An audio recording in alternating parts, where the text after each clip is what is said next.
Marcos 4, 26. Hoje eu não preparei o Cebolinha, né?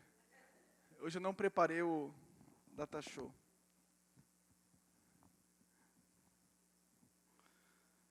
Gente, que calor, né? Senhor da glória. Tá ganhando do Piauí, né? Glória a Deus. Série 158, Parábolas do Reino. Diz a palavra de Deus. Acharam?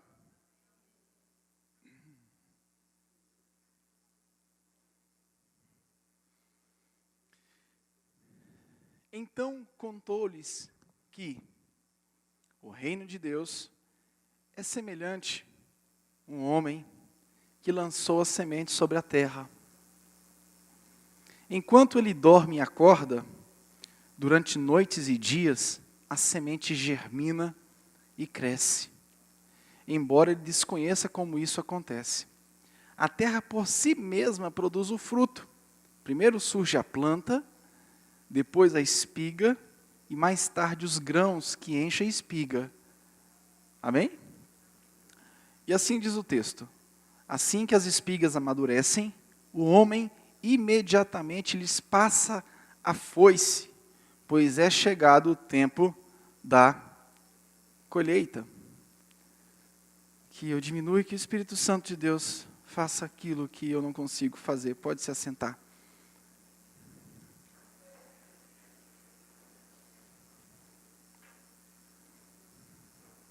Graças a Deus.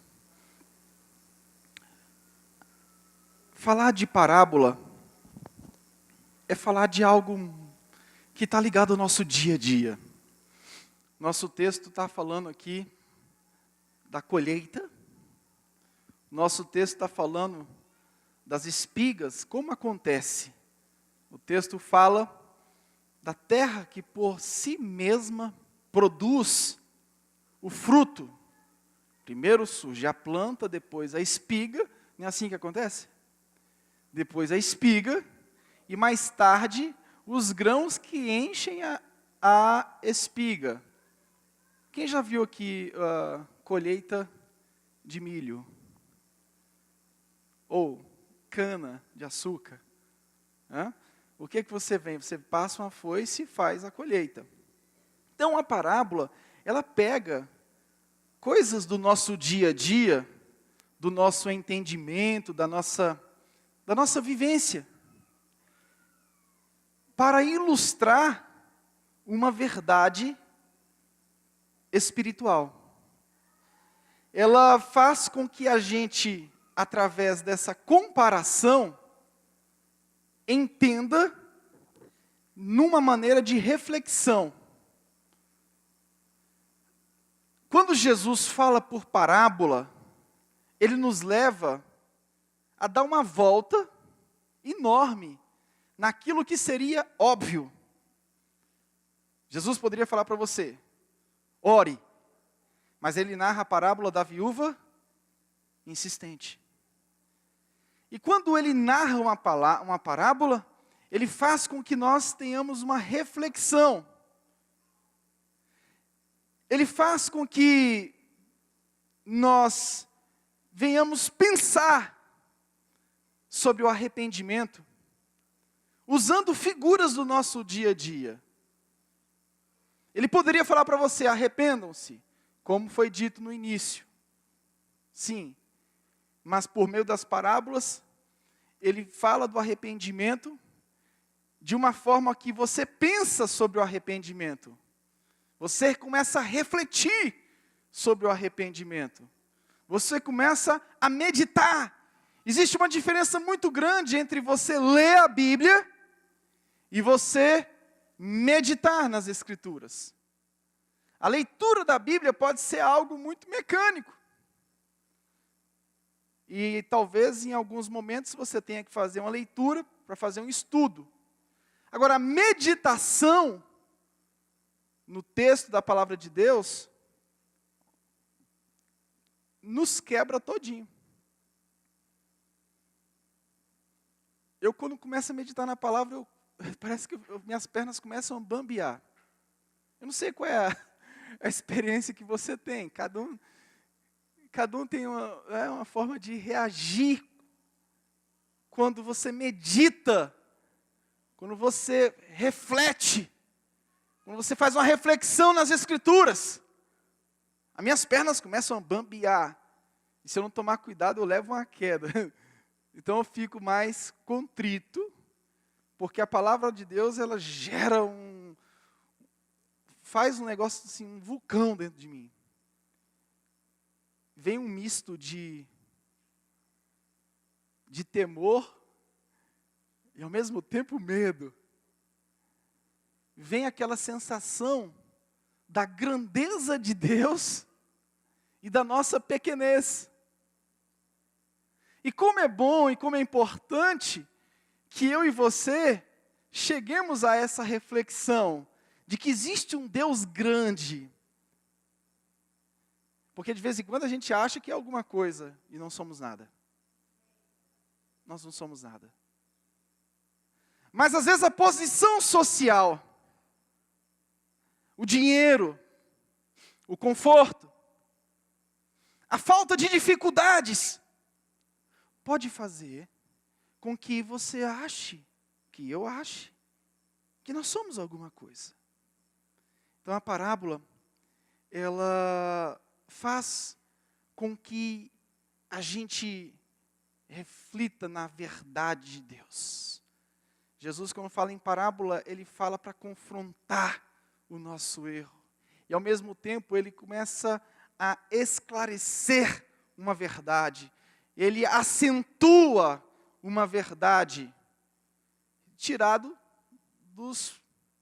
das experiências do nosso dia a dia, ilustrando verdades espirituais e verdades morais. Meu querido, Marcos foi um evangelho escrito em detrimento do público que eles tinham, um público de gentios, um público de Roma.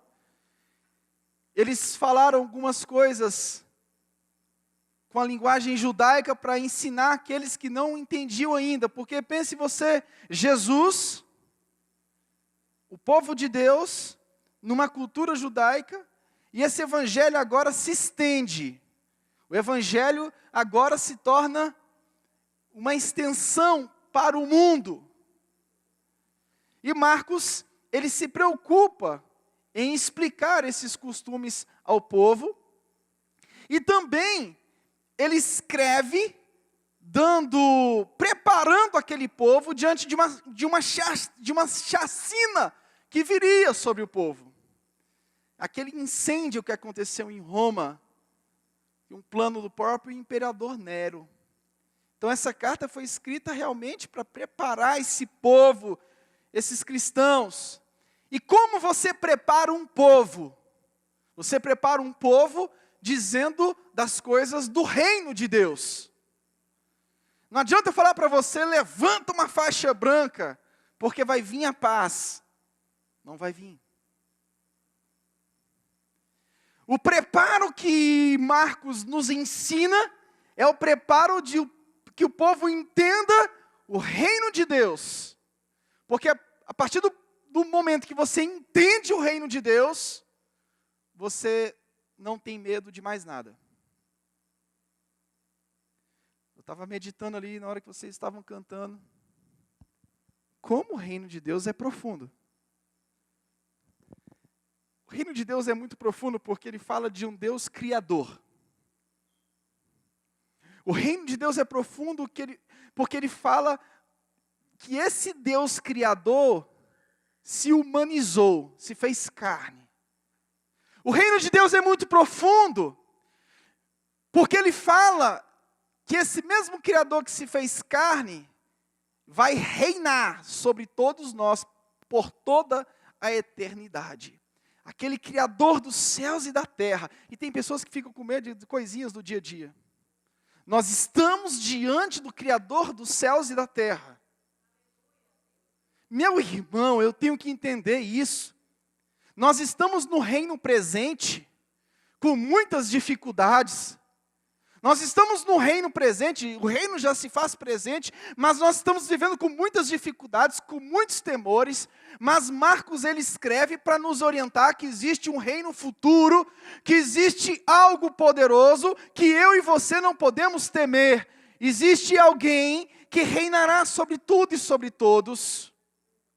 Então, diante desse reino futuro, eu não posso ter medo do hoje. Essa parábola foi registrada apenas no livro de Marcos. E ela está dentro de um contexto de 4 parábolas. A primeira parábola é a parábola do semeador. Lá no capítulo 4, versículo 1. Que fala da importância de um solo fértil para receber a boa semente. A parábola do semeador fala que um solo deve ser fértil para lhe receber a boa semente. Aqui fala do poder misterioso da própria semente. Com o passar do tempo, vai realizando o seu trabalho de fazer germinar, crescer e dar frutos. E dar frutos. Olha, a parábola do semeador do capítulo 4, versículo 1, fala que o que sai a semear, deixa suas sementes caírem à beira do caminho,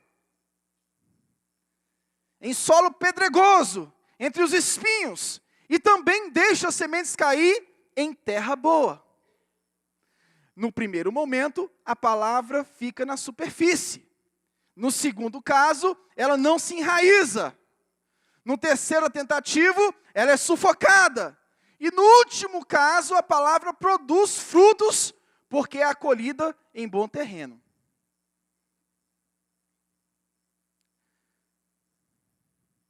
Aí no capítulo 4, versículo 25, fala da luz, que foi feita para iluminar e não para ficar escondida. O evangelho, ele não pode ficar debaixo do alqueire. A luz que está em nós precisa iluminar. E do capítulo 4, versículo 26 ao 29, fala dessa parábola. Da semente que germina dia e noite. Não é assim? Você lança a semente. Quem aqui já plantou alguma coisa? Quem já plantou alguma coisa aqui? Quando você lança a semente, o que acontece? O que acontece?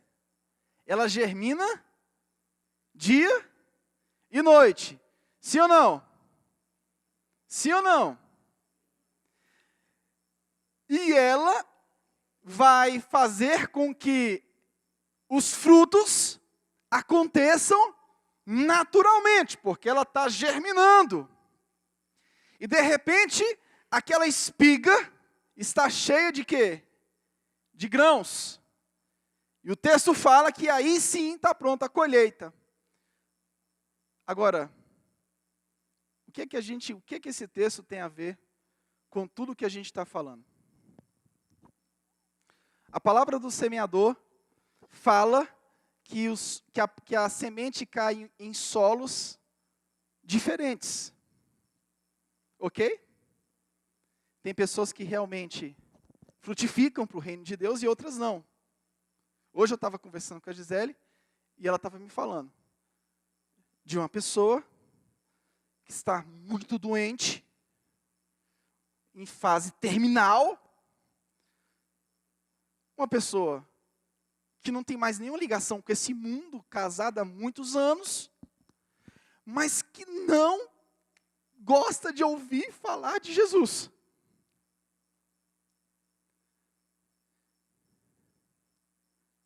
A gente pensa que as pessoas vão rejeitar a Cristo só quando elas estão embrenhadas no mundo, no boteco, nas coisas horrorosas aos nossos olhos. Mas a gente vê pessoas que realmente o solo foi pedregoso. Agora, o que essa parábola nossa quer dizer? Depois da parábola do semeador, que fala de muitos solos, vem essa parábola? O que ela quer nos ensinar acerca do reino de Deus? A primeira coisa, como a colheita chega para o camponês, a colheita não chega para o camponês? Sim ou não? Uma hora o milho vai estar prontinho para colheita. Ok? Assim também chega o juízo final e o reino de Deus.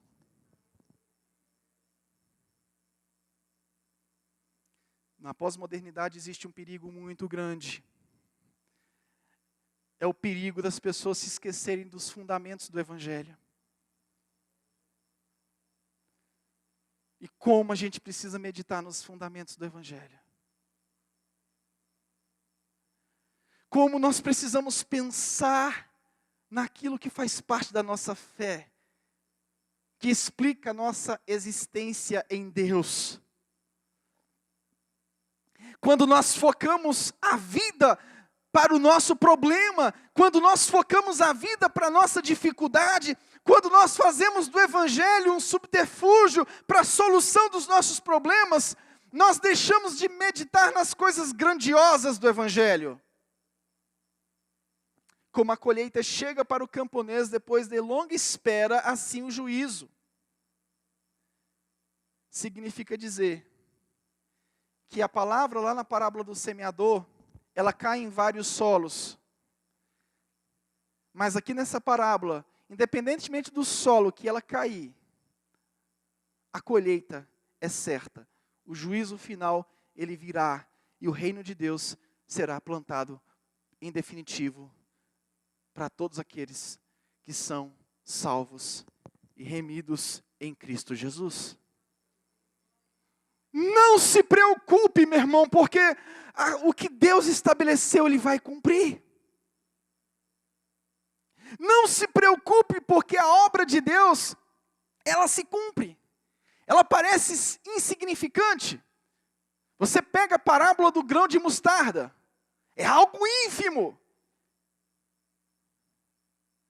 A parábola nos ensina que as coisas do reino de Deus parecem ser insignificantes, parecem ser pequenas. Esse mundo nos apavora.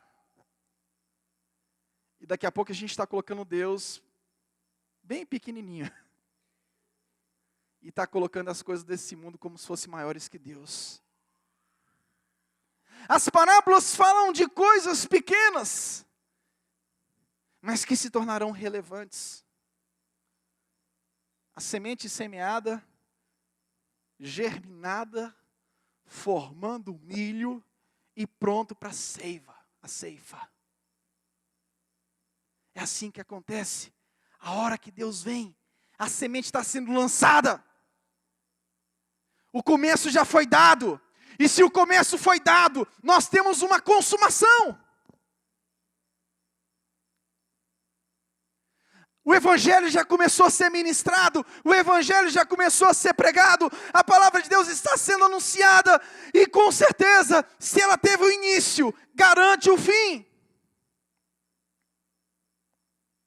As parábolas falam de começos insignificantes, mas fala de um fim vigoroso. A foice vindo e fazendo a colheita. A foice vai vir.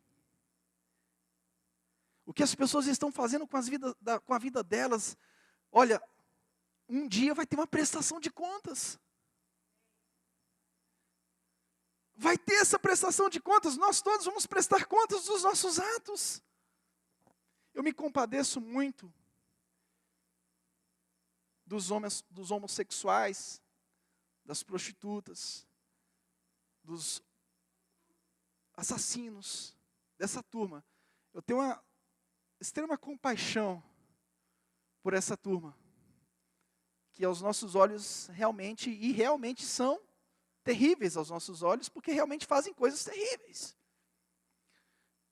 E que Deus salve, e que Deus toque, e que a gente tenha compaixão.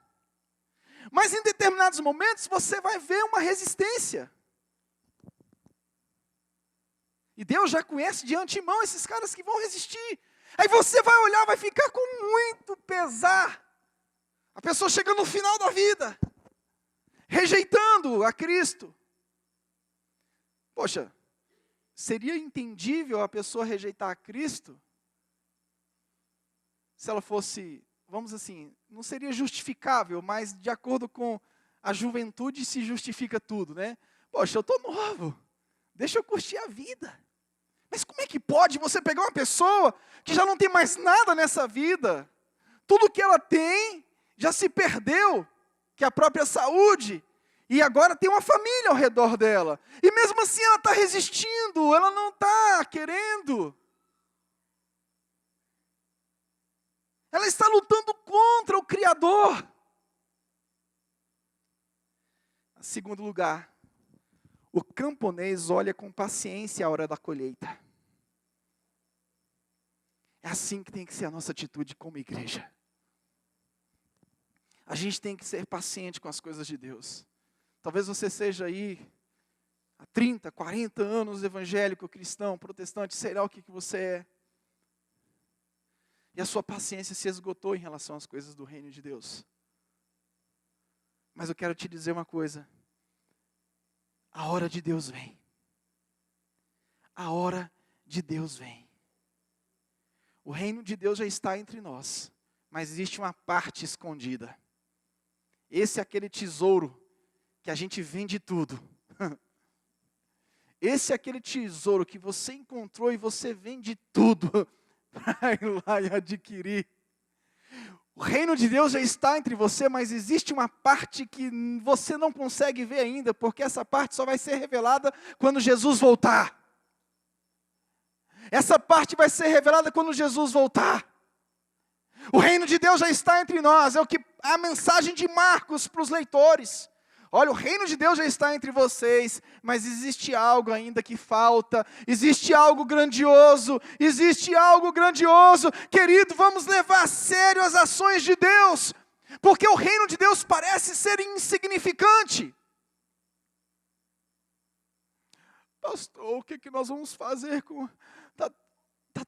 Tem um bocado de coisa contra nós, o que nós vamos fazer? Eu não sei qual é a sua relação com o reino de Deus. Eu não sei qual é a sua relação com Deus. Eu não sei qual é o tamanho daquilo que existe em você em relação a Deus. Eu não sei o que você pensa de Deus.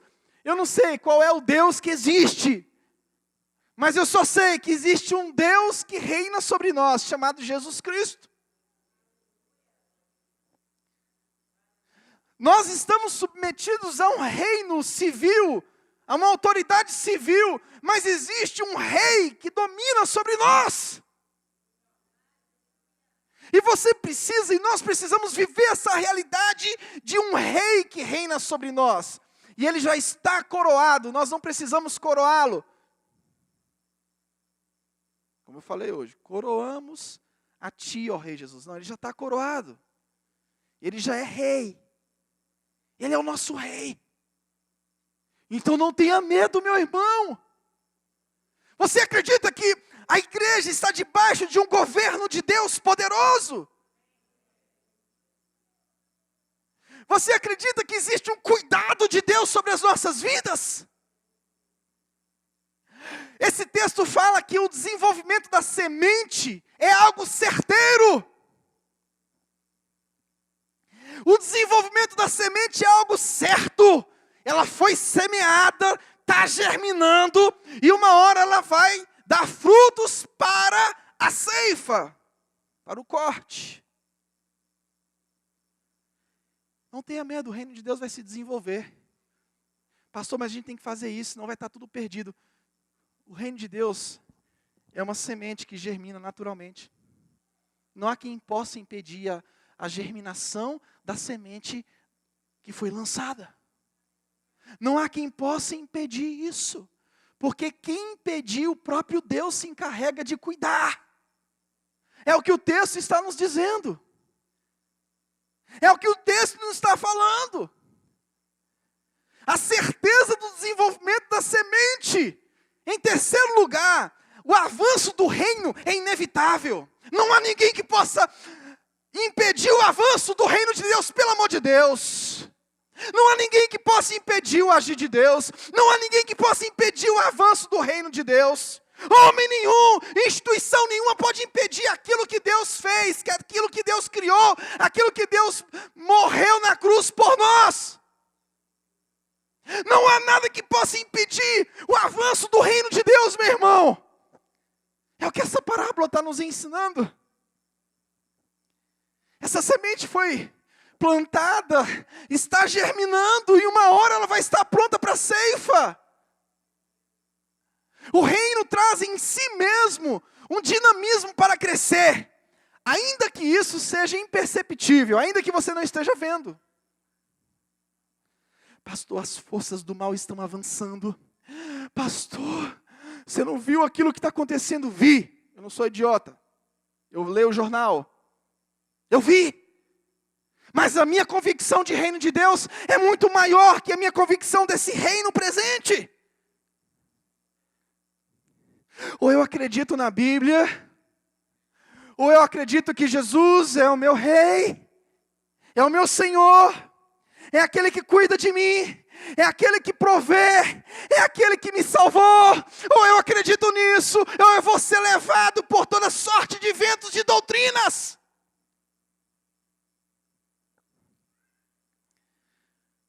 Essa parábola nos ensina isso. O reino cresce de forma que você não vê. Quem consegue ver uma semente germinando? Quem já viu? É uma coisa natural. Você lança, a germinação acontece aonde? Hã? Oi? Debaixo da terra. Mas uma hora ela vai estar pronta. Uma hora ela estará pronta. O texto fala da ceifa. A ceifa será o fim do mundo. Se você está esperando coisas boas daqui para frente, eu tenho uma péssima notícia. A parábola diz que vai vir a foice.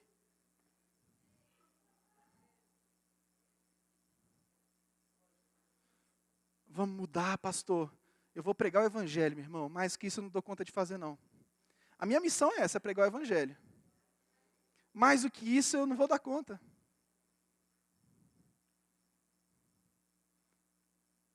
Eu não vou dar conta. A minha função é pregar o evangelho. A vinda de Cristo acontecerá, o fim do mundo acontecerá, essa condição terrena, podre, carnal que a gente vive, será transformada numa condição celestial, um corpo glorificado. Meu querido, eu não quero e não posso temer a tudo aquilo que me ameaça, aos noticiários, a tudo aquilo que vem. Ai meu Deus, a igreja está perdida, a igreja agora, meu Deus, a igreja está perdida. Eu já falei uma coisa aqui. A gente só vai saber quem é crente mesmo no dia que vier uma grande perseguição e pastor for preso por fazer casamento de homossexual. Pastor, você é a favor da lei? Não, não sou a favor de lei nenhuma nesse sentido. Mas eu quero te dizer que por enquanto nós não sabemos quem é e quem não é crente de verdade. Tem que ver. Tem que acontecer alguma coisa nesse sentido para que a igreja apareça dentro da igreja.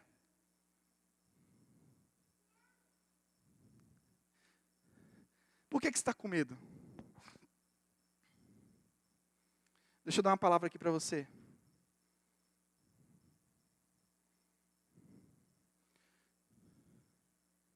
Está chegando o dia das eleições.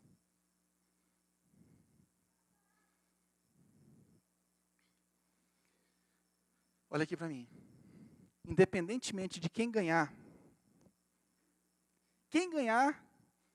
pela Bíblia a gente sabe que não há autoridade que não seja constituída por Deus.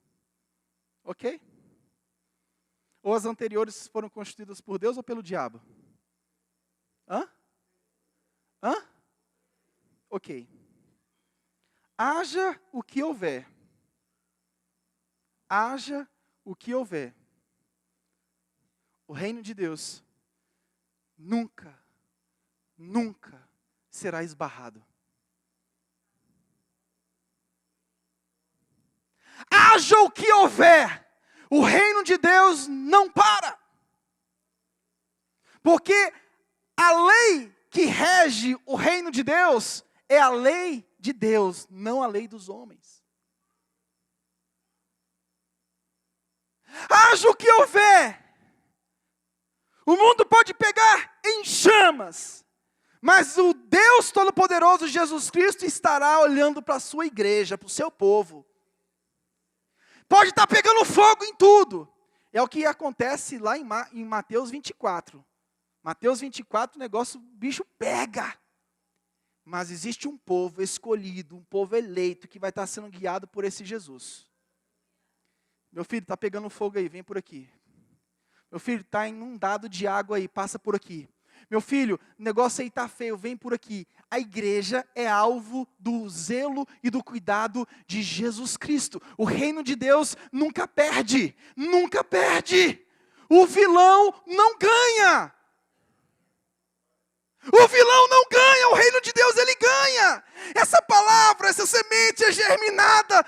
E nós somos mais que vencedores por isso, porque existe uma semente que foi germinada, essa semente vai se tornar um fruto pronto para a ceifa, pronto para o fim de tudo, e para uma colheita maravilhosa. Meu querido, Deus tem que tocar na minha vida. O reino de Deus parece insignificante, as pessoas estão usando subterfúgios terrenos, estão usando armas da sua própria milícia, carnais. Se a gente soubesse como nós temos uma arma muito mais poderosa do que todas as armas bélicas e ideológicas que existem no mundo, chamada Palavra de Deus, você deixaria de tremer diante dos sistemas, você deixaria de tremer diante das ideologias, você deixaria de tremer diante do que pode acontecer. Sabe o que pode acontecer? O mais grave que pode acontecer é você ser decapitado. Misericórdia? Não tem crente sendo decapitado lá no Iraque? Por que eu não posso ser decapitado? Eu sou pior do que eles? Porque eu estou no Brasil? Brasil, meu Brasil brasileiro. O pior que pode acontecer é eu e você ser decapitado. Por causa do Evangelho. É o pior que pode acontecer.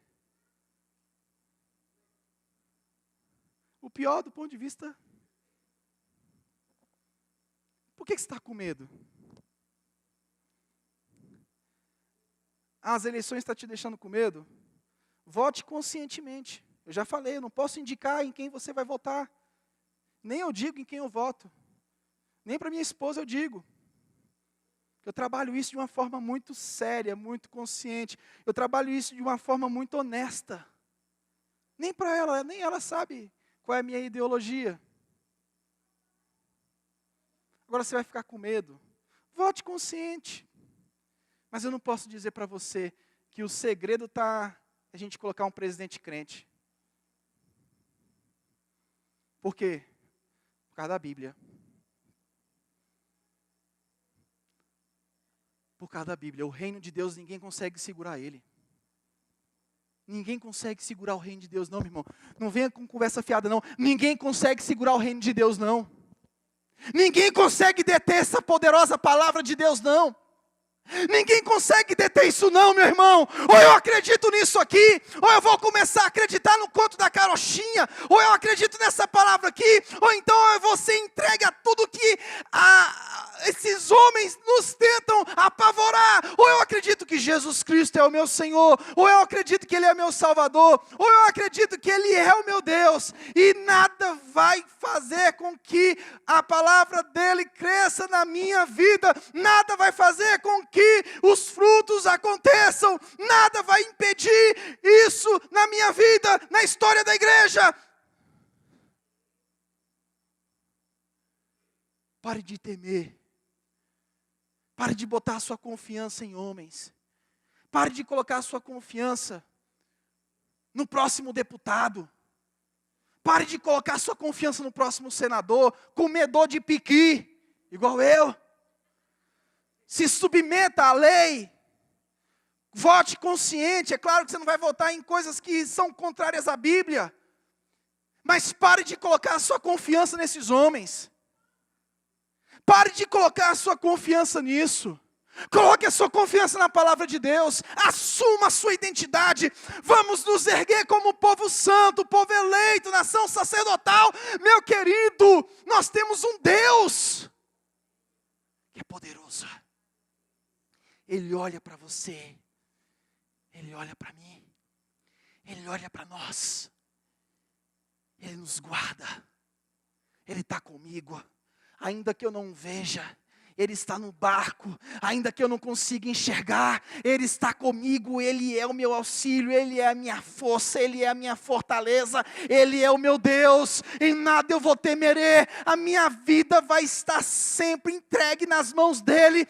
Às vezes o caos chega diante de nós, às vezes a dificuldade chega, às vezes a pressão chega, pastor, como eu vou fazer, pastor? Disseram que vai ter uma crise enorme. Quando que deixou de ter crise? Quando? Quando que deixou de ter crise? Me diga aí, qual foi o ano que não teve crise? Você não está aqui? Você não está vivo? Há 10 anos atrás você pensava assim, o que será de mim? Daqui a 10 anos, quando os meus filhos estiverem velhos, será que eu vou conseguir colocar eles numa faculdade? Não colocou? Será que quando você não tinha filho, você pensava assim, não sei como é que eu vou fazer, será que eu vou conseguir pagar a creche do menino? Não está pagando? Meu Deus, será que eu vou conseguir fazer isso? Será que eu vou conseguir fazer aquilo? Não, eu vou votar em fulano, porque se eu votar em fulano, eu vou ter um emprego garantido. Você votou no fulano e perdeu o emprego. Porque a sua esperança está em homens. A sua esperança está em pessoas. A sua esperança não está em Jesus Cristo. O seu Deus, se não for Jesus Cristo, você está perdido, eu estou perdido, nós estamos perdidos. Eu quero colocar minha esperança nele. Eu quero me voltar para ele. Eu quero me prostrar diante dele. E nada vai temer, nada vai fazer com que as coisas ligadas ao reino de Deus deixem de progredir. Eu tenho que entender isso, eu tenho que acreditar nisso, porque senão o mundo me leva, senão as ideologias vão me levar. Facebook é um inferno para isso. Tem gente que acredita mais na última notícia do fake do que na própria palavra de Deus. Rapaz, você viu que lá a notícia que teve? Olha, fake, notícias falsas, mentira, montagem. E agora tem um aplicativo que você monta as coisas. O cara bota um cara perto do outro, jogando um balde, fazendo isso, fazendo aquilo. E começa, e vai. Tem coisas que você não acredita mais se é verdade, se é mentira. Esses dias eu estava vendo, Serginho Malandro morre de acidente de carro. Falei, poxa, que coisa ruim, o cara, gente boa, né? Quando eu entrei lá,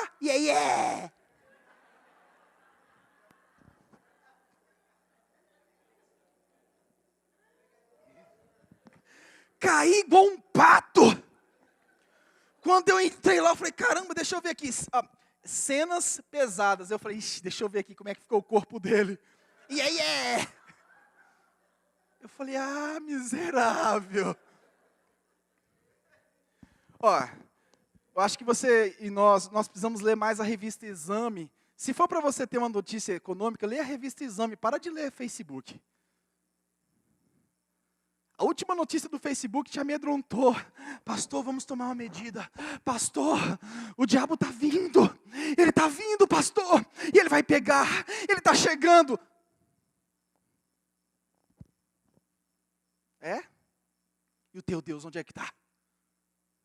E o nosso Deus, onde é que está? Levante, meu irmão. Levante a tua cabeça para o reino de Deus. Olhe para as coisas do alto. Pare de ficar olhando para essa terra. Pare de ficar olhando para ciscando. Pare de ficar, olhe para Deus. Hebreus diz, fite os olhos em Jesus Cristo, o autor e consumador da nossa fé. Eu quero olhar para Ele. Olha, ainda que a figueira não floresça, e não haja fruto na vide, ainda que tudo isso, em quem que eu vou me alegrar? Em quem que eu vou confiar? Em quem que eu vou esperar? Em quem que eu vou me estribar? Que Deus seja glorificado na sua vida nessa noite.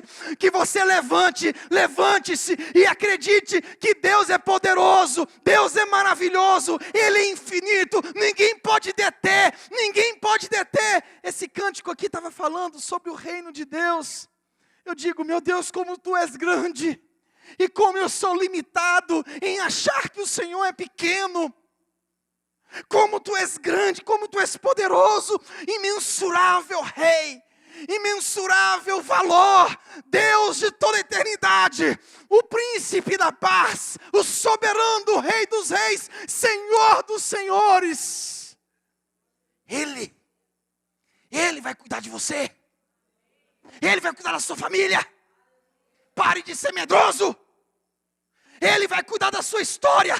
Ele vai cuidar da minha história. Ele vai guardar os meus filhos. Ele vai cuidar desse Brasil, dessa nação. Ele vai cuidar de tudo. Ele vai cuidar.